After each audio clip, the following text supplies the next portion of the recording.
Assalamualaikum warahmatullahi wabarakatuh. Kami dari kelompok 2 akan mempresentasikan surat niaga. Sebelumnya perkenalkan, nama saya Ahzaz Nika Akbar. Saya akan menjelaskan tentang surat permintaan penawaran. Saya Junse Purwanti, saya akan menjelaskan tentang surat penawaran. Assalamualaikum warahmatullahi wabarakatuh. Saya Lis Maria Pika dari kelompok 2 KBI akan menjelaskan tentang surat konfirmasi. Assalamualaikum warahmatullahi wabarakatuh. Nama saya Muhammad Latif. Saya akan menjelaskan surat niaga dan surat pesanan. Nama saya Ibtisamah Najwa dari kelas 3A. Di sini saya akan mempresentasikan tentang surat keluhan. Oke, selanjutnya penjelasan dari surat niaga akan dijelaskan oleh Hatif. Bismillahirrahmanirrahim.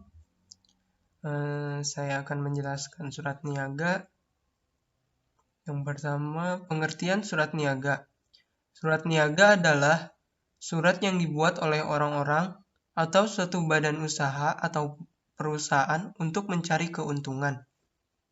Surat ini dapat bersifat intern dan ekstern. Secara intern, artinya surat ini dapat digunakan untuk berhubungan antar perusahaan itu sendiri baik dari tingkat pusat sampai kepada cabang-cabangnya. Sedangkan kegunaan secara ekstern bahwa surat itu dapat digunakan untuk berhubungan dengan perusahaan-perusahaan lain. Surat niaga juga disebut surat bisnis atau surat dagang. Nah, ciri-ciri surat niaga yang pertama dimulai dengan pembukaan yang tepat dan menarik. Yang kedua, pengutaraan masalah secara jelas tanpa meninggalkan sikap ramah dan sopan santun. Ketiga, kecenderungan menggunakan bentuk formulir untuk mendapatkan efisiensi kerja, penghematan waktu, tenaga, dan biaya. Selanjutnya, fungsi surat niaga. Yang pertama, berfungsi sebagai bukti nyata hitam di atas putih, khususnya surat-surat perjanjian. Selanjutnya, berfungsi sebagai alat pengingat sebab surat dapat diarsipkan dan dapat dilihat lagi jika memang dibutuhkan. Berfungsi sebagai duta ataupun wakil penulis untuk berhadapan dengan lawan bicaranya. Berfungsi sebagai pedoman kerja dalam menjalankan tugas. Selanjutnya berfungsi sebagai alat promosi. Selanjutnya berfungsi sebagai bahan untuk mengambil suatu keputusan. Dan yang terakhir berfungsi sebagai bukti dari sejarah. Selanjutnya lingkup surat niaga. Lingkup surat niaga cukup luas karena surat niaga digunakan untuk kepentingan berdagangan atau berusaha. Adanya surat niaga tidak dapat lepas dari suatu proses. Proses ini dimulai dari hal yang paling awal, kemudian meningkat sampai pada proses yang terakhir. Misalnya dalam jual beli, tidak mungkin tidak ada proses. Dalam jual beli, sangat dibutuhkan suatu informasi atau keterangan-keterangan mengenal barang yang akan dijual. Informasi ini dapat berupa secara resmi, misalkan lewat pengumuman yang pengumumkan yang dipasang di papan pengumuman, di surat kabar atau majalah oleh pihak penjual. Dari informasi ini, pembeli akan memperoleh suatu keterangan yang pada akhirnya akan memberikan suatu kabar kepada penjual. Kabar ini biasanya disampaikan lebih lanjut, sedangkan isinya untuk meminta keterangan lebih lanjut. Surat yang isinya meminta keterangan ini disebut surat permintaan penawaran.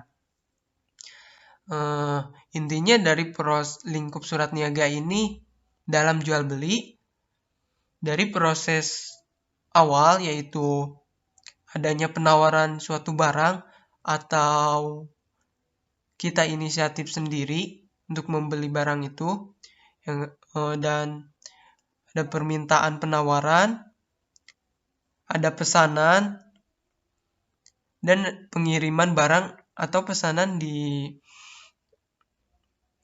dikirimkan. Nah, selanjutnya ada pembayaran barang yang diterima atau dipesan. Dan yang terakhir itu penerimaan pembayaran atas barang-barang yang telah diterima oleh si penjual. Macam-macam surat niaga. Yang pertama, surat permintaan penawaran. Yang kedua, surat penawaran. Yang ketiga, surat pesanan. Yang keempat, surat pengiriman barang. Yang kelima, surat pengakuan penerimaan pembayaran. Yang keenam, surat pengaduan. Yang ketujuh, surat keberatan. Yang kedelapan, surat permintaan penangguhan pembayaran. Dan yang kesembilan, surat tagihan. Kesepuluh, surat edaran. Kesebelas, surat promosi penjualan. Dan yang terakhir, surat telegram dan penegasannya. Untuk lebih jelasnya, macam-macam surat niaga ini akan dijelaskan oleh teman-teman saya. Oke, selanjutnya saya akan menjelaskan tentang surat permintaan penawaran.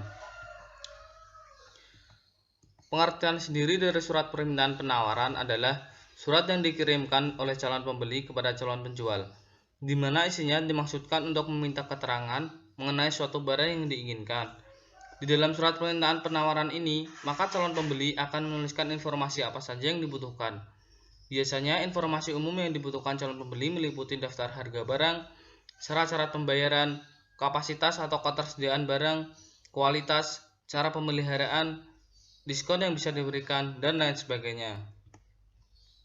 Kemudian yaitu fungsi sendiri dari surat permintaan penawaran adalah memberikan bahan pertimbangan sebelum pembeli melakukan pembelian barang. Dengan cara itu, kita dapat memilih dan membeli barang dengan tepat sesuai dengan keuangan dan kebutuhan. Kemudian tujuan sendiri yaitu surat permintaan penawaran biasanya berisi yang dimaksudkan untuk meminta keterangan mengenai suatu barang yang diinginkan, yang bertujuan untuk mempermudah pembeli untuk meminta informasi kepada penjual. Biasanya isi surat tersebut berisi jenis barang yang diinginkan, jumlah barang yang dibutuhkan atau yang bisa disediakan, kualitas yang diharapkan pembeli atau yang dimiliki penjual, potongan harga yang dapat diberikan, dan syarat penyerahan serta pembayaran. Kemudian, cara membuat surat permintaan penawaran. Untuk membuat surat permintaan penawaran, hendaknya diawali dengan perencanaan yang tepat dan susun dengan jelas-jelasnya dan lengkap agar penjual dapat menangkap dengan jelas apa yang diinginkan oleh calon pembeli. Hal-hal yang perlu diperhatikan di dalam surat permintaan penawaran pada umumnya ialah: yang pertama, memiliki kop surat atau identitas perusahaan maupun nama seseorang. Yang kedua, jenis barang yang diinginkan. Yang ketiga, jumlah barang yang dibutuhkan atau yang bisa disediakan. Yang keempat, kualitas yang diharapkan pembeli atau yang dimiliki penjual. Yang kelima, potongan harga yang dapat diberikan. Yang keenam, syarat penyerahan serta pembayaran. Setelah mengetahui isi surat permintaan penawaran yang hendak disampaikan secara jelas, dapat diperhatikan cara menyusun surat permintaan penawaran berikut. Cara pembuat surat permintaan penawaran hendaknya berpedoman pada beberapa hal berikut ini. Yang pertama, pastikan untuk meminta keterangan yang terperinci mengenai bahan-bahan yang dibutuhkan. Yang kedua, nyatakan dengan jelas alasan-alasan yang mendorong kenapa mengajukan permintaan penawaran tersebut. Yang ketiga, bantulah pembaca dalam memberikan sesuatu yang kita butuhkan dengan menunjukkan semua data yang ada hubungannya dengan barang yang kita butuhkan. Yang keempat, akhiri surat tersebut dengan kata-kata yang saling menguntungkan kedua pihak, misalnya dengan ucapan terima kasih atau penghargaan. Kemudian kita masuk dalam contoh surat. Dapat kita lihat dalam kop surat terdapat identitas perusahaan. Contohnya bisa kita lihat yaitu PT Maju Mundur. Kemudian ada jalannya yaitu Jalan Pahlawan nomor 4 Bandung. Setelah itu ada tanggalnya, pengirimnya dari mana dan tahun. Kemudian tentu saja perihal. Perihalnya karena kita membahas tentang permintaan penawaran produk, jadinya surat ini perihalnya yaitu permintaan penawaran produk. Kemudian yang kedua yaitu ada tujuan surat ini ditujukan kepada siapa. Bisa kita lihat yaitu contohnya kepada yang terhormat PT Saga Sukses Makmur, kemudian diikuti dengan Jalan Kemajuan Pesat nomor 121 Jakarta. Kemudian kita masuk ke isi surat. Dalam isi surat tersebut berisi tentang informasi-informasi yang dibutuhkan dari pembeli. Contohnya, informasi yang dibutuhkan dalam surat tersebut yaitu yang pertama, rincian barang yang lebih detail. Yang kedua, daftar harga. Yang ketiga, cara pemesanan dan pembayaran. Setelah itu tak lupa dikasih dengan kata penutup, karena surat ini menjadi awal hubungan kerjasama yang baik antara perusahaan lain dan perusahaan lainnya. Kemudian tak lupa untuk dikasih tanda tangannya. Selanjutnya yaitu ada surat penawaran. Surat penawaran adalah surat yang berisi tentang penawaran suatu barang atau jasa yang ditujukan kepada perseorangan atau instansi perusahaan. Selanjutnya yaitu fungsi dari surat penawaran. Untuk yang pertama yaitu surat penawaran menawarkan kerjasama antara jual dan beli dengan pihak lain. Lalu yang kedua, surat penawaran dapat meningkatkan pemasaran produk yang ingin dijual, baik itu barang atau jasa. Dan yang terakhir yaitu surat penawaran juga berfungsi sebagai sarana menjalin kerjasama dengan pihak lain. Selanjutnya yaitu tujuan. Tujuan dibuatnya surat penawaran yaitu agar menarik perusahaan lain untuk memesan dan membeli barang pada perusahaan tersebut, yaitu perusahaan yang menawarkan atau perusahaan yang memberikan surat penawaran. Untuk selanjutnya yaitu ada jenis-jenis dari surat penawaran. Untuk yang pertama yaitu surat penawaran harga. Jenis surat ini sering digunakan oleh perusahaan bisnis untuk memasarkan produknya di kalangan mitra maupun masyarakat. Surat ini dijadikan sebagai sarana promosi, terutama ketika terdapat produk yang baru saja diluncurkan atau baru saja di-launching. Yang kedua yaitu ada surat penawaran kerjasama. Surat ini mengikat kedua belah pihak dengan beberapa aturan maupun ketentuan yang telah disepakati sebelumnya. Tujuannya yaitu agar suatu perusahaan dapat mengembangkan sayap bisnisnya lebih luas lagi. Lalu yang ketiga yaitu ada surat penawaran barang dan jasa. Lazimnya surat ini dikeluarkan oleh perusahaan untuk ditujukan ke perusahaan distributor maupun ke masyarakat selaku konsumen. Penawaran barang dan jasa ini sering ditandai dengan adanya kerjasama antar kedua belah pihak, meski tidak mengikat secara keseluruhan. Tak hanya jumlah barang maupun jasa yang ditawarkan, namun hal lain berupa teknik pembayaran pun wajib untuk dicantumkan. Dan yang terakhir yaitu ada surat penawaran produk. Surat ini lebih ditujukan kepada konsumen langganan. Jenis produk yang ditawarkan pun lebih sering pada bentuk paket produk. Selanjutnya yaitu ada isi surat penawaran. Untuk yang pertama yaitu nama perusahaan. Nah, nama perusahaannya di sini yaitu nama perusahaan yang mengirim surat penawaran. Lalu yang kedua yaitu nama, jenis, mutu, merek dari suatu produk yang ditawarkan. Hal ini juga sangat penting untuk dicantumkan dalam surat penawaran. Lalu yang ketiga yaitu jumlah stok barang atau jasa yang dapat disediakan kepada konsumen. Nah, jumlah stok barang ini sangat penting agar konsumen dapat tahu berapa jumlah yang masih ada atau berapa stok jumlah yang masih tersedia di perusahaan. Lalu yang keempat yaitu harga dari barang atau jasa yang ditawarkan. Tentu saja harga ini sangat penting sekali agar konsumen dapat mengetahui, dan kita juga harus mencantumkan harga secara satuan atau harga untuk pembelian yang lumayan banyak atau portai besar. Yang kelima, kita juga harus menawarkan berbagai kemudahan. Contoh kemudahannya yaitu seperti gratis ongkos kirim, servis gratis, garansi, dan bentuk kemudahan lainnya. Lalu yang keenam yaitu metode pembayaran yang dapat dilakukan oleh konsumen atau pembeli. Nah, contohnya yaitu seperti pembayaran lunas di awal, sistem DP, bayar di tempat, dan lainnya. Yang ketujuh yaitu Cara pengiriman barang. Bagaimanakah sistem yang sudah ditentukan? Ataukah via kurir, paket, dan lain sebagainya. Dan yang kedelapan yaitu menyertakan dokumen administrasi pendukung seperti katalog produk, daftar rekam kerja, dan lain sebagainya. Selanjutnya yaitu cara membuat surat penawaran sekaligus menjelaskan tentang format dari contoh surat penawaran.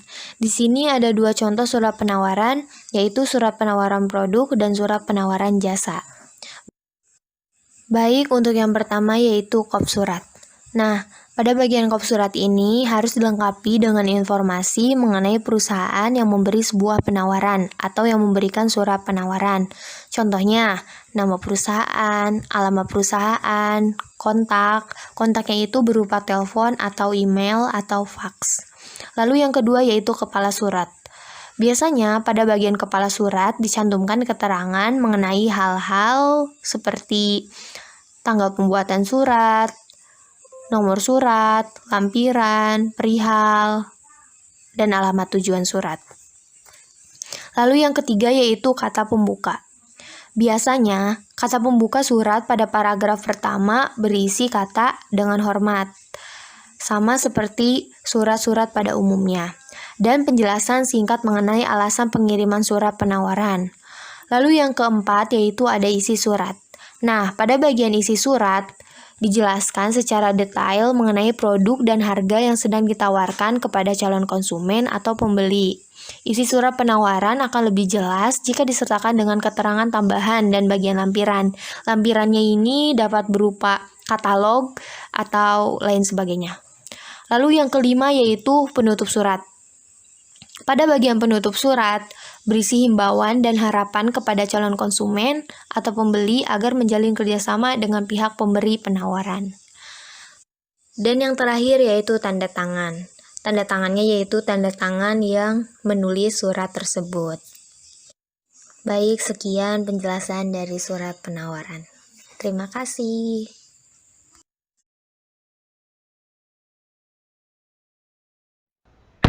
Surat konfirmasi. Yang disebut dengan surat konfirmasi adalah surat yang menerangkan suatu konfirmasi pesanan barang. Suatu konfirmasi pesanan adalah suatu surat yang dibuat oleh penjual, ditujukan kepada calon pembeli untuk memastikan barang atau jasa apa saja yang dipesan, harga total pesanan, cara pembayaran, dan detail pengiriman.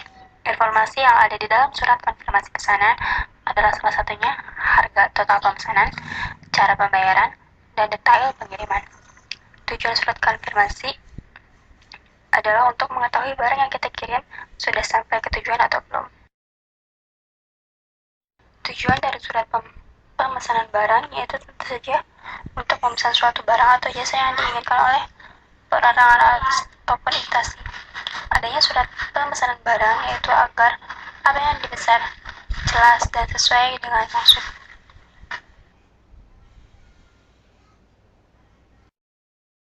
Konfirmasi adalah sebagai tolak ukur kualitas suatu barang. Jadi dengan adanya surat konfirmasi ini si pembeli bisa mengungkapkan kualitas barang dari si penjual. Lalu yang kedua sebagai pedoman untuk pengiriman suatu barang, sebagai barometer maju tidaknya suatu perusahaan. Nah jadi dengan adanya surat ini juga bisa dijadikan sebagai pedoman untuk pengiriman suatu barang. Perusahaan itu sudah maju atau masih stuck di situ saja. Lalu berikutnya sebagai pedoman untuk menentukan besar kecilnya suatu pembayaran. Jadi kita bisa tahu berapa banyak pembayaran yang harus kita lakukan. Bagian-bagian dalam surat konfirmasi. Yang pertama ada kop surat. Kop surat merupakan kop surat dari Anda sebagai calon pembeli, baik itu perusahaan, instansi pemerintah, lembaga, maupun suatu organisasi.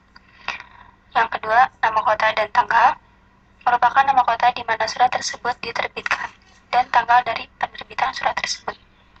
Yang ketiga, nomor surat merupakan penomoran surat berurut dari suatu badan usaha ataupun kelompok lainnya. Yang keempat, perihal merupakan inti singkat dari isi surat yang Anda kirimkan. Untuk bagian ini bisa Anda isi dengan kalimat pesanan barang. Dilanjut dengan jenis barang yang Anda pesan. Lalu yang kelima, lampiran. Merupakan berkas yang dilampirkan pada surat. Jika Anda tidak melampirkan berkas apapun, maka tidak perlu mengisi bagian lampiran surat. Yang keenam, tujuan. Merupakan pihak yang Anda tuju pada surat tersebut. Dalam hal ini, pihak tujuan adalah pihak supplier atau penyedia barang yang ingin Anda beli. Yang kedelapan, salam pembuka. Merupakan ucapan salam sebelum memasuki bagian isi surat.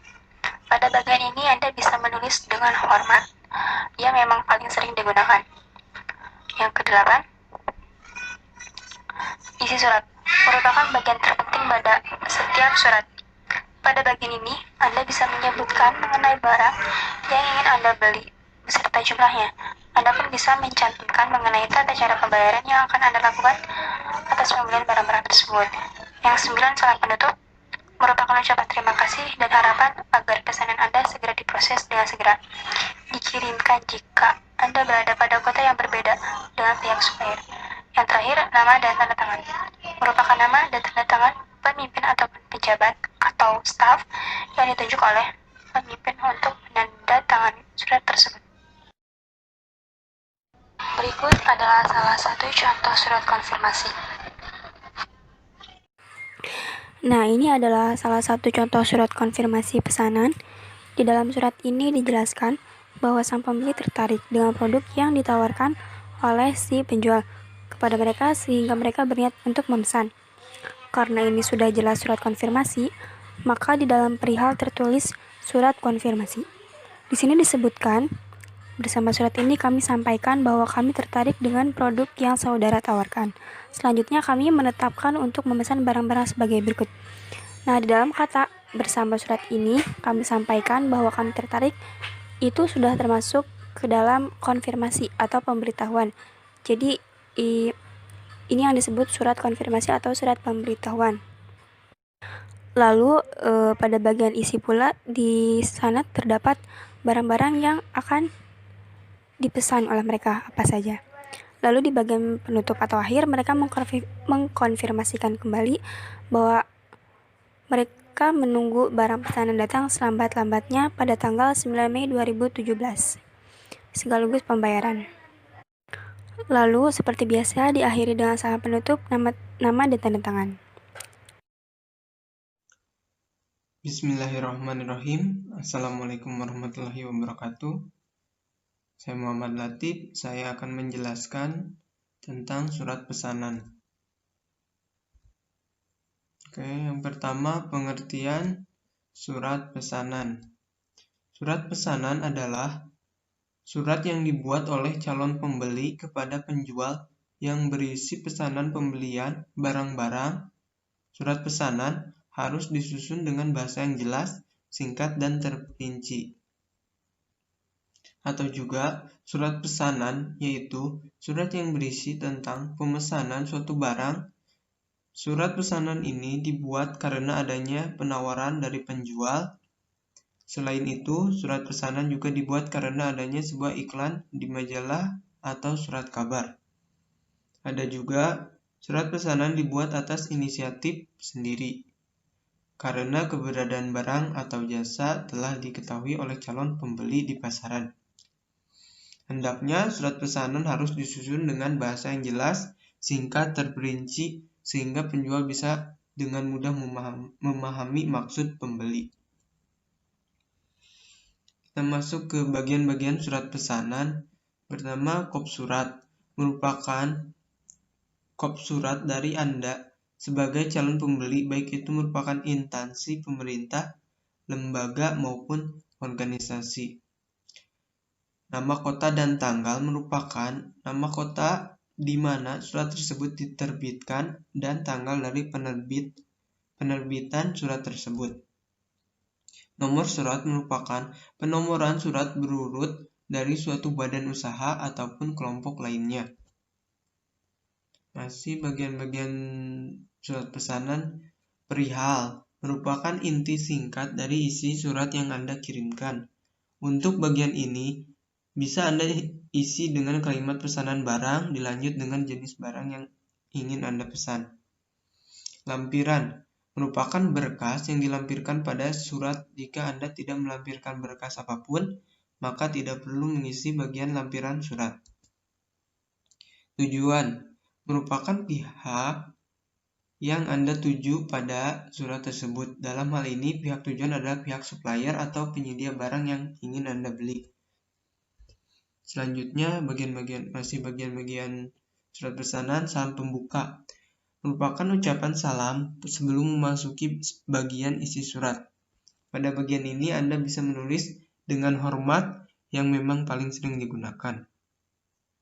Isi surat merupakan bagian terpenting pada setiap surat. Pada bagian ini Anda bisa menyebutkan mengenai barang yang ingin Anda beli beserta jumlahnya. Anda pun bisa mencantumkan mengenai tata cara pembayaran yang akan Anda lakukan atas pembelian barang-barang tersebut. Salam penutup merupakan ucapan terima kasih dan harapan agar pesanan Anda segera diproses dan segera dikirimkan jika Anda berada pada kota yang berbeda dengan pihak supplier. Yang terakhir, nama dan tanda tangan merupakan nama dan tanda tangan pimpinan atau pejabat atau staf yang ditunjuk oleh pemimpin untuk menandatangani surat tersebut. Selanjutnya, cara menyusun surat pesanan. Jika pemesan barang adalah sebuah badan usaha, maka surat pesanan ditulis pada kertas yang menggunakan kepala surat atau kop surat.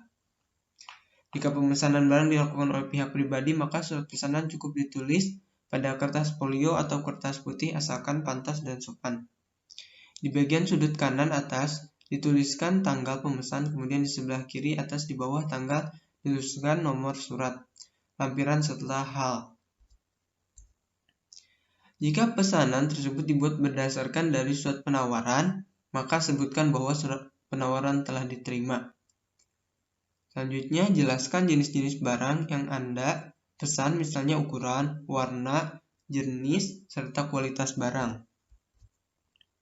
Selanjutnya, jelaskan bahwa pemesanan menginginkan pengiriman via bus, kapal laut, kereta api, pesawat, ataupun menunjukkan jasa pengiriman barang yang khusus. Selanjutnya, jelaskan supaya barang dikemas secara baik, sehingga saat barang diterima oleh pemesan tetap dalam keadaan baik dan tidak mengalami kerusakan. Selanjutnya, sebutkan metode atau cara pembayaran yang digunakan, misalnya melalui rekening bank, melalui pos wesel, secara tunai, ataukah secara kredit. Selanjutnya, tulislah penutup surat yang baik serta mengandung unsur untuk menjalin kerjasama yang baik, dan juga sertakan harapan barang yang dipesan dapat sampai tepat pada waktunya dalam keadaan yang baik. Jangan lupa berikan ucapan terima kasih. Selanjutnya kita ke contoh surat pesanan. Di sini ada dua contoh surat pesanan. Yang pertama itu toko Sentosa. Kop suratnya itu toko Sentosa yang Diponegoro nomor 19 Kudus. Masuk ke nomor suratnya, nomor 17 AG FG 2015. Tanggalnya 15 Agustus 2015. Halnya pemesanan alat perlengkapan belajar. Di sini tidak ada lampiran karena mungkin hanya satu lembar. Selanjutnya yang terhormat manajer PT Mitra Pertiwi Jalan Merpati nomor 20 Semarang. Kita memasuki salam pembuka dengan hormat. Menindaklanjuti surat penawaran Anda tanggal 14 Juli perihal alat perlengkapan belajar. Dengan ini kami bermaksud untuk memesan yang pertama lampu belajar 20 buah, yang kedua meja belajar 5 buah, dan yang ketiga kursi belajar 5 buah. Keseluruhan barang yang kami pesan harap diterima selamat-lambatnya tanggal 1 September 2015. Pembayaran terhadap semua pesanan akan kami lakukan 1 hari setelah semua barang-barang pesanan telah kami terima. Sebagai buktinya, maka kami akan mengirimkan foto bukti pembayarannya. Atas perhatiannya dan kerjasama yang baik, kami ucapkan terima kasih. Dan yang terakhir itu salam penutup. Hormat kami, manajer toko Sentosa. Mungkin bisa dimasukkan tanda tangan dan ini nama pemimpin atau yang ditunjuk untuk menandatangani surat. Julian Putra. Sekian, terima kasih. Selanjutnya, saya akan menjelaskan tentang surat keluhan. Yang pertama, pengertiannya. Surat keluhan adalah surat yang dibuat oleh pembeli yang ditujukan kepada penjual dengan maksud untuk memberitahukan bahwa barang yang dikirim tidak sesuai dengan pesanan. Biasanya, surat ini disertai dengan cara penyelesaiannya. Hal ini sering terjadi dalam dunia bisnis. Walaupun jual beli telah disepakati kedua belah pihak, persetujuan sekurang-kurangnya harus meliputi yang pertama, keadaan barang yang diperjualbelikan, yang kedua, waktu dan tempat penyerahan, yang ketiga, bagaimana cara pembayaran, yang keempat, bagaimana waktu pembayaran. Selanjutnya, fungsi dari surat keluhan. Fungsi dari surat keluhan ini sendiri tentu saja untuk memberikan kritik dan komentar kepada barang atau pelayanan yang tidak seperti semestinya. Jadi di dalam surat ini kita bisa mengadukan hal-hal yang ingin kita keluhkan. Selanjutnya, alasan dibuatnya surat keluhan. Surat keluhan biasanya dibuat ketika konsumen merasa tidak nyaman atau kecewa terhadap beberapa hal. Di antaranya adalah yang pertama karena kerusakan barang. Misalnya, barang yang dipesan cacat atau tidak berfungsi dengan baik. Namun, selain kesalahan dari penjual, kerusakan ini bisa terjadi juga saat proses pengiriman barang. Yang kedua, kekurangan barang. Kekurangan ini biasa terjadi karena penjual tidak teliti dalam perhitungan barang yang akan dikirimkan. Lalu yang ketiga, ada kualitas barang tidak cocok dengan pesanan. Mungkin pembeli mengharapkan kualitas barang yang baik, namun seringkali barang yang dikirimkan tidak sesuai dengan apa yang diharapkan oleh pembeli. Yang keempat, keterlambatan pengiriman barang. Keterlambatan ini biasanya terjadi saat proses pengiriman, atau bisa juga karena terlalu banyak pesanan yang datang kepada penjual, sehingga penjual kewalahan dalam memproses pesanan tersebut. Lalu selanjutnya ada kesalahan yang tak terduga. Selain hal-hal di atas, masih banyak hal lain yang bisa kita keluhkan dalam surat keluhan. Selanjutnya ada isi surat. Yang pertama, isi surat dari surat keluhan ini pastinya kita harus mencantumkan nama dan jenis barang yang diterima. Dalam membuat surat keluhan, kita harus memberitahu dengan detail nama dan jenis barang yang kita pesan agar penjual bisa mengeceknya kembali. Lalu yang kedua ada macam penyimpangan dalam pengiriman barang.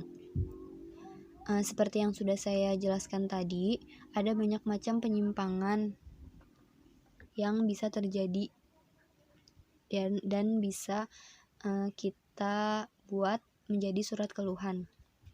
Lalu selanjutnya ada bukti fisik dari penyimpangan yang ditunjukkan.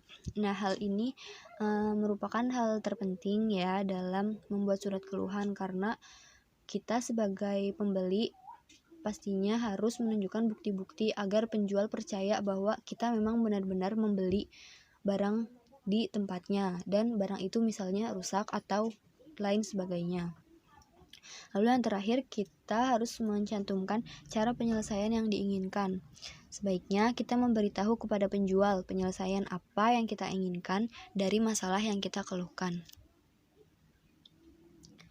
Lalu berikut ini ada beberapa contoh surat keluhan. Yang pertama, ini adalah surat keluhan yang dikirimkan oleh PT Singosari. Ya, bisa dilihat.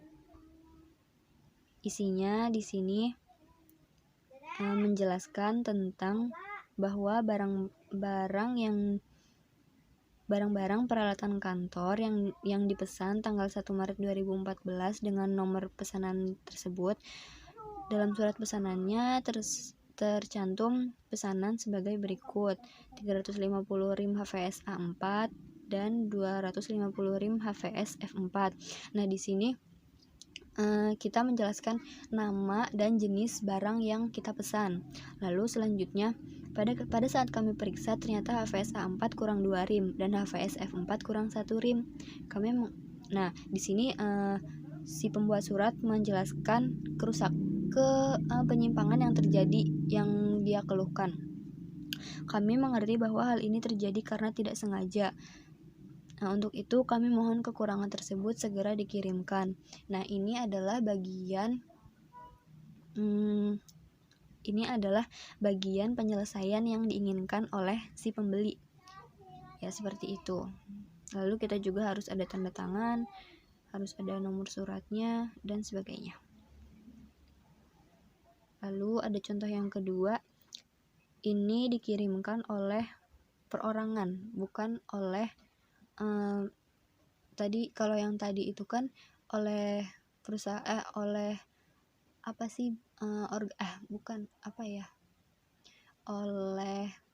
pihak lain gitu, bukan perorangan ya. Kalau yang ini dikirimkan oleh perorangan, jadi tidak ada kop suratnya, langsung tanggal, alamat dan isinya, tapi tetap memakai tanda tangan.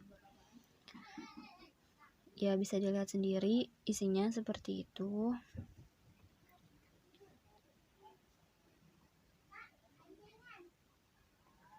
Paragraf pertama di situ menjelaskan tentang bahwa ada masalah dalam pengiriman barang. Lalu paragraf kedua dijelaskan apa saja masalahnya. Lalu paragraf ketiga itu menjelaskan penyelesaian yang diinginkannya. Dan yang terakhir itu penutupnya dan ada tanda tangan supaya surat ini resmi, seperti itu. Lalu yang terakhir ada tips dalam membuat surat keluhan. Tips-tipsnya yaitu, yang pertama, tujukan surat kepada Departemen Pelayanan Konsumen. Mengapa? Karena ketika menulis surat keluhan akan lebih efektif jika surat tersebut ditujukan kepada Departemen Pelayanan Konsumen pada perusahaan yang bersangkutan. Departemen tersebut sudah terbiasa menangani keluhan dan surat yang kita kirimkan akan diproses lebih efisien dan efektif. Lalu yang kedua, langsung ke inti permasalahan. Baris pertama surat keluhan harus secara jelas menyebutkan mengapa kita menulis surat dan apa inti keluhan kita.